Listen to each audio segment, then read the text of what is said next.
I'm Mike Weisman. I'm Matt Dechaine. We are the Real Portland Maine team here at Keller Williams. And this is our YouTube channel where we cover everything about living, working, and playing in the Real Portland, Maine. So we've made a ton of videos in the past few months, and now that we're fresh into 2020, a couple weeks in, we're recommitting to bringing you value and videos all throughout the year, whether we're going to cover breweries and restaurants, what's happening in the city, or just go into another neighborhood and show what it's all about. That's right. We're making new videos every week. 1, 2, 3 videos. So hit the subscribe button, the little bell, and today we're going to cover the cost of living. That's right. So if you've wondered what the cost of living is in Portland, Maine, then this video is for you.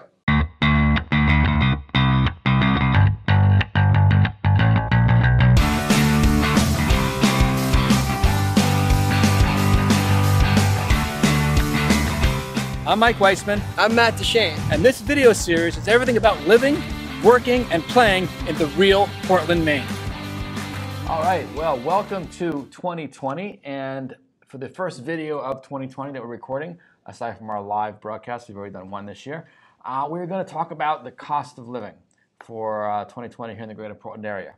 Yeah, so everyone's always asking, can I afford to live in Portland? How expensive is it? You know, realistically, what are the costs there? And since it's such a hot topic, we want to revisit it again as we come into the new year and give you an idea of what the costs are here. Right. The video that we made last year on the cost of living for 2019 was one of our most popular video with well over 1,000 views, so it definitely has a strong interest out there.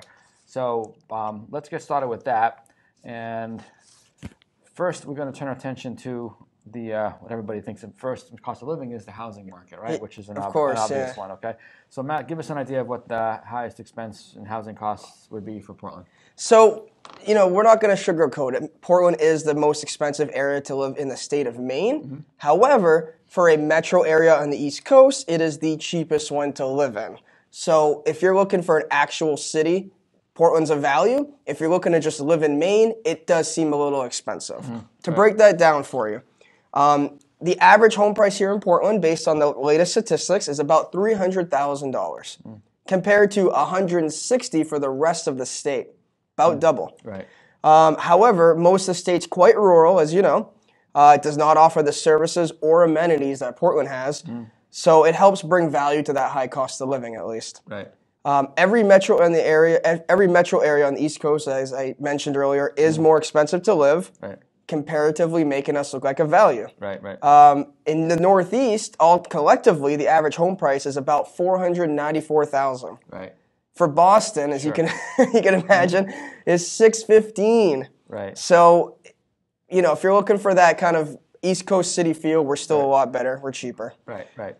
Okay, so that sounds like that's the overall for owning a property. So the next one we're always going to look at is if you're not going to be owning, you'll be renting. Right. So see what the rents are doing this year, and I'm sure they have been increasing a little bit. I think most people would feel that as well. But let's dive into some numbers and see what we're talking about. Right. So you got to live somewhere if you're here. If you're not going to rent, if you're not going to buy, you're going to rent. The average home price here for rentals has been kind of crazy lately. The most expensive part of Portland is east of the 295 corridor, which we call the Peninsula. Right. That's the West End, East End, Munjoy Hill, everything in between. Old Port, yeah. The Old Port. If you're looking to do a one-bedroom on the Peninsula, it's going to be about $1,300 a month. A two-bedroom would be about $1,500. You can get, you know, an executive apartment that has valet parking, you know, ocean views, has a doorman for about $4,000, but those are kind of on the higher end of things. Right. If you're looking to live off Peninsula, you get a little more land, a little more quiet, although it's not as walkable to all your amenities, and you can knock about $250 a month off your average rent price from the Peninsula. Right. So that would bring a one-bedroom down to around like 11 and change, something in that 1,100 range. Yep. Or a little less. And a two-bedroom would be down to, you know, right around maybe 1,300 for two-bedroom. Right. Right. How about we'll get into houses next. What about if you're talking about renting single-family houses? So it's be a little more than apartments. Yeah, of course. So single families, on average in Portland, you're going to find, you know, maybe a 2 or 3 bedroom renting for maybe $2,200 to $2,400 a month. Again, highly dependent on, are you on Peninsula or are you off Peninsula? Right. And then obviously how nice is the house. Right. That also makes, if you're renting, it makes it the idea of looking to buy something desirable, obviously. Sure. But it comes down to a lot of other factors there, of course. Okay, so now let's talk about the average cost to actually own the house. or if you're renting the utilities, starting with a single-family home. Right. So what do you expect to pay month to month, right? I kind of did an average and added it up for you guys. If you're going to have, the full gamut of internet, electricity, and everything, about $230 a month, including your sewer, water, and garbage. Okay. Broken out, you're going to pay about $75 for power. This is for single-family homes. Another $75 for the water and sewer, which are on the same bill. Water is usually maybe $15 of that, and the rest is sewer. And then as for internet, we're paying about $65 a month for Spectrum. Yep. They claim it's 100 megabits a second. Right. It's pretty good service. It's pretty quick. Yep. And the trash is by the bag.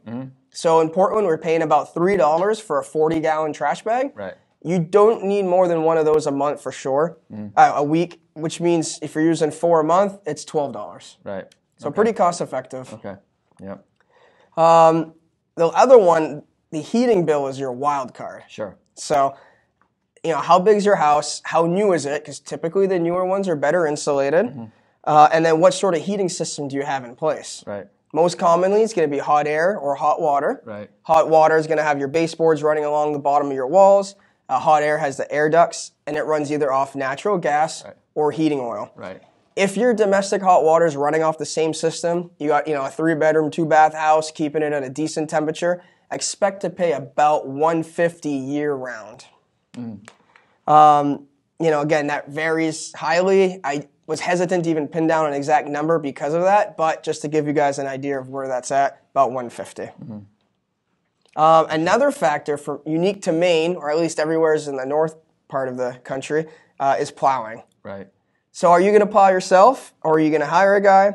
If you hire someone, depending on the driveway, maybe $50 to $75 a storm for the convenience of not having to shovel yourself out. If you snowblow yourself, as I do, you'll have to buy a snowblower. Used ones maybe $500, and new ones about $1,000. And then obviously, your annual maintenance, which is pretty minimal. Right.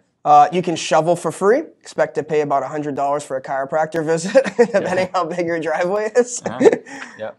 The snow can get pretty deep. We just had some pretty good storms where the snowplow bank gets 3 feet high at the end of your driveway, compacted. Right. So just to add in on the heating costs. So another system you'll see sometimes employed in smaller spaces is heat pumps. Sure. Right. Which will run on electric. They're relatively efficient for electric because they're essentially just a fan running.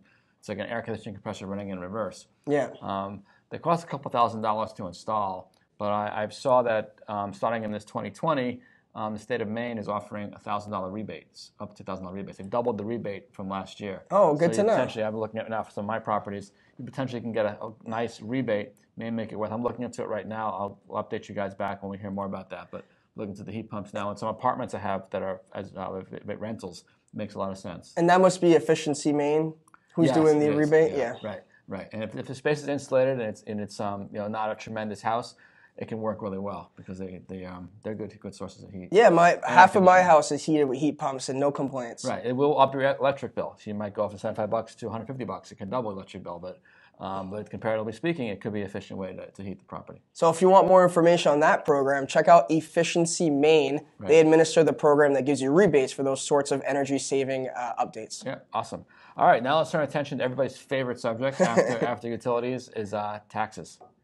Yeah, so Maine does have an income tax, state income tax. So unlike the states such as Florida, we do have to pay a little extra. It can be 3 to 7%, give or take, depending on your income, obviously.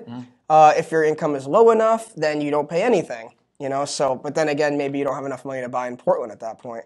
But you can expect to add that onto your tax bill. Sales tax, 5.5%. Okay. And then we also have a prepared food tax, so restaurants, of about 8%.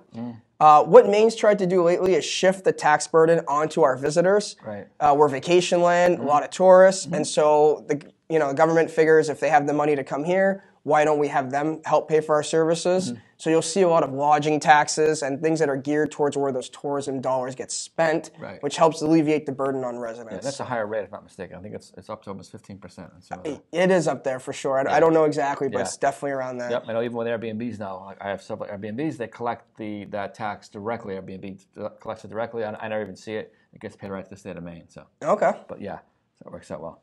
Okay, well, perfect. Well, that will cover our specifics We'll update this throughout the year. I think we also can even maybe put together a printed version for you guys if you want to see one. Let us know in the comments, and we can send you out like a updated, one page on this cost of living comparison sheet. I hope you guys, if you want to make a move over this way. Yeah, so we tried to cover everything that's at least unique to this area. Right. But if you, like Mike said, specific questions, you want to know what a certain cost is, so you can calculate it into, your expectation of what it costs to live here, let us know. We're happy to help you out anytime. Perfect. And remember, we're making new videos every single week on our YouTube channel here. So if you haven't already, hit the subscribe button below, that little bell, and we'll see you in the next video. All right, take care, guys. Have a good day.